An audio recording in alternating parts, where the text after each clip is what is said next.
Well, a few people have asked why I chose this kind of boat, compared to, the sailboat or whatever. And this is why, because I can get into some really pretty unique little places and hide out, and it works out pretty good. And then I've got my little 14 foot to fish with or bum around with, and that's kind of the reason I did that. Even when I'm moseying down Lake Michigan or whatever, and even in the Illinois or the Mississippi or any of those, I can get up into any little tributary. So it just makes it so nice to dodge up in and hide out and not have to worry about getting hung up or whatever. And I can also trim this up and basically beach this thing and whatnot. So that's really the reason I kind of looked at doing this. And you can pull into any place like this. I can even get in a little bit closer, and then I can take my tent up in there and stay at night type of thing and move on. So it's just, there's more diversity with this.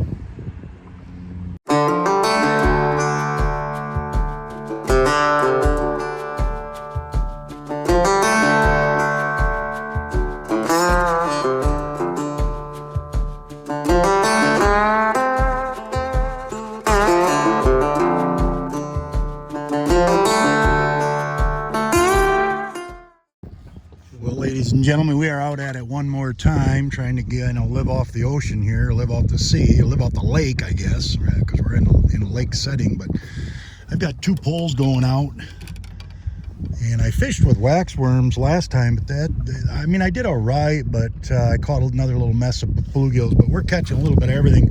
We've got some bullheads in there. We got a huge bluegill, and then we've got a big rock bass, and we're just kind of catching everything.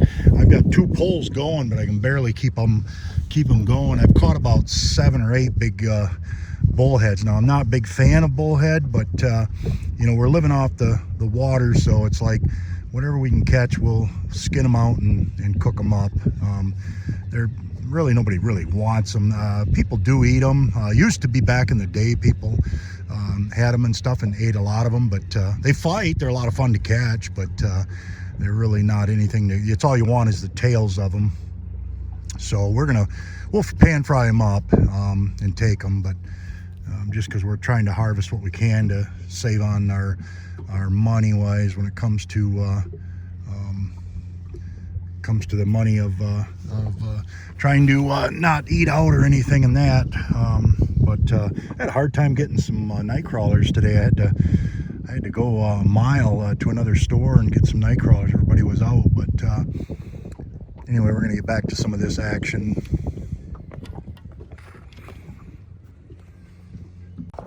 So anyway, yeah, these are the little bullheads that we're getting, and like I said, we're catching a ton of them. I may keep this one. Like I said, they're fighting little skadoodlers, but and they're all right. They're just nothing to get excited about. I don't know if anybody people that are from Michigan or northern Michigan will know. They've got there, and there on the dorsal and the 2 pectorals. They have they're kind of poisonous, so they really will, if they sting you, you're going to get it's going to really burn. But yeah, that's all you really eat out of these stupid things, is you're going to cut them right here and peel them, and that's what you end up eating. That's the only thing that's any good. But we'll keep one more. That'll give us 3. Should be enough to eat. I don't know. Not that big a fan of them. Let's see where my hook is here. Well, guys, another successful harvest. Not a ton of fish, but we got probably half pound, I suppose. So $10-12 worth of fillets. So yeah, we've hit her hard. We're over here at our little anchorage. We're leaving probably the next day here and start working our way out. It's always nerve-wracking when you start heading out. I had my engine on this thing kind of acted up the other day and made me a little nervous, but I don't know. Maybe it was just a little slug of water, because everything's fine now. Yeah, so one of the big things that I use to try to predict wind is the Windy app. And I can, you'll see it here, and there's a whole bunch of things in there that you can look at. But that's what I use to kind of predict the wind. Then I'll use the basically the NOAA offshore chart, which is a marine forecast. And then between the two, I get a pretty good idea what's going on. So as I said, it looks like we're going to be able to get out of here on Monday, and which is tomorrow. And then we'll start working our way out of here and working our way down. Well, guys, we are having some fresh sweet corn, which is locally harvested here, and then our fish tonight. I've breaded them and stuff, and we're not going to have them right yet, but I'm still drinking a beer and stuff. But I'm just kind of getting stuff kind of prepped here and ready to go. So, I mean, I hate to say it, but I love baked beans, fresh baked beans, and fresh sweet corn. But like I said, I'm going to turn this off. I just wanted to get things kind of set up. One thing that I don't think I mentioned here, the bullhead stuff that we done. It's not a bad meat, but it is not. I think the key to bullheads, and I don't know, as we were younger and stuff, we harvest a lot of these things, whatnot, when I was like 10, 12 years old. But I think the key to the bullheads is bleeding them out. And I've been watching a lot of Florida videos and stuff, and they bleed a lot of fish out. And I think bullheads is a key to the same thing. It's like sticking them in the brain and then into the gill and bleeding them out and get rid of that, because there's a lot of blood that's in these bullheads, and I think that's what makes them not a favorable fish. That's the only thing I can think of. But anyway, we're gonna have them tonight, and I did kind of bleed them out a little bit, because I didn't take anything from the gills back. I took only the tail sections, and I just think that's the better meat. But anyway, we're gonna try it out and see what transpires. Well, guys, I wanted to give you guys a little heads up on Brenton's YouTube channel. He used to be a big follower of mine, still is, and he's done a lot of trips kind of similar to what I've done. And he said I've inspired him for for doing the things I've done, and he's kind of gone on and done a lot of cool trips himself. So kind of a shout out to Backwaters and Back Roads, Brenton's channel there. He's out of northern Michigan in the Upper Peninsula, and his last videos are really cool about going over to Isle Royale, which is amazing. He's always got amazing boats. I mean, just really nice boats and stuff. So what you guys can do, if you like my stuff, you'll definitely like his. He's really doing a great job on his videos. I mean, they're becoming more and more interesting, and they're becoming more and more really, really well done, in all honesty. He tells a story really well, and it's just so yeah, he's got his little dog, Wavy there, little beagle, little pocket beagle, and I'll leave a link in the description down there, a couple photos in here of his channel and stuff. Definitely go over and watch it. You'll be pleasantly surprised how great his videos are. He does a really nice job of telling the story, and so definitely go over and check out his channel. You'll like it. Well, there it is, guys. We are leaving our home port, and it's not a bad night out here.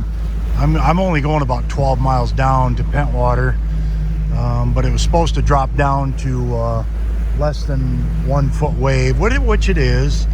So we're just kind of chilling down and taking it easy, and we got about an hour we can get down here, and but yeah, we're out of here. We're we're headed south. My biggest anxiety is, of course, Lake Michigan, getting down Lake Michigan and getting down to Chicago into the river. Once I'm in the river, it doesn't bother me so much. I feel a whole lot more secure, I guess. It's not safe part of it. It's not that. It's just, you know, if something goes wrong, I can, you know, I'm hip towing the 14-foot boat, but you know, I've got that security to move this thing around. But when you get out in the big lake like this, you know, it's pretty difficult to move something around with a little 3-horse. If you had a 15-horse or 20-horse, that'd be a different story, but you know, 3-horse is not much to work with. So all right, we got about 9 miles and we'll pull in. Well, we made it down to our first destination, which is 20 miles down. We left at 6, so we only run about an hour and a half. But I got to come down here and do a festival, bartend for a festival for a few days, 3 days. Try and make another $300 for fuel to continue on down. But we're gonna come in, go get a beer, and anchor out and get squared away.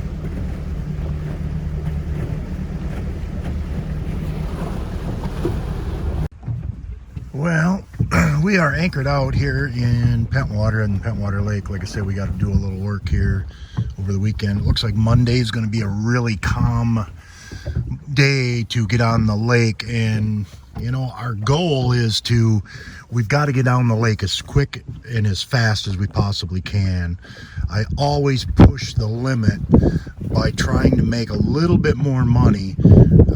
And it costs me a time in many ways because I have to, you know, the lake is unforgiving. I mean, once it gets rolling and we get these northerly winds, we get rains and winds, it just doesn't allow us to get down the lake. So our goal is to get down to Chicago as quick and as fast as we possibly can, no matter what the cost. If it costs a little bit more in fuel, it doesn't matter. We've got to do that, and we've got to get into the Calumet River. Once we're in the river, then we can maintain 8-9 mile an hour or maybe 10 knots, and we can kind of take it easy and chill a little bit because we don't really worry about winds anymore, only rain.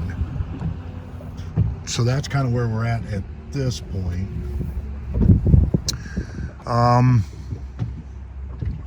Yeah, you know, it's in this nice little spot.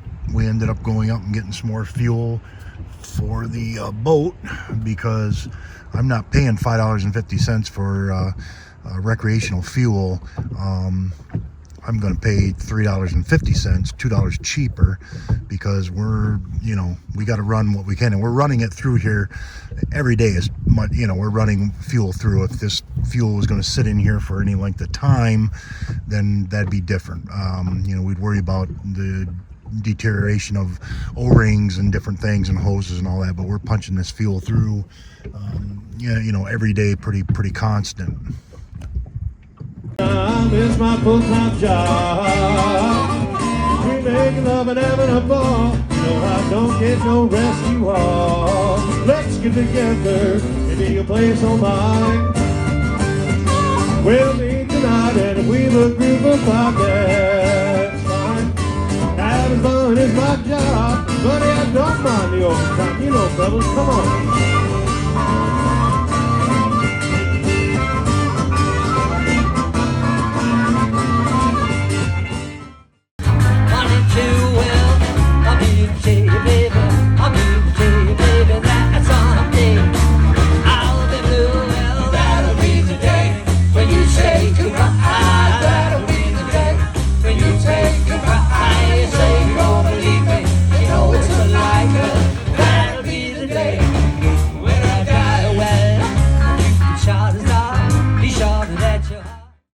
Well, kind of a washout day today. Unfortunately, I snuck in, but into a little lake here and got some more fuel, but the storm has caught up to me.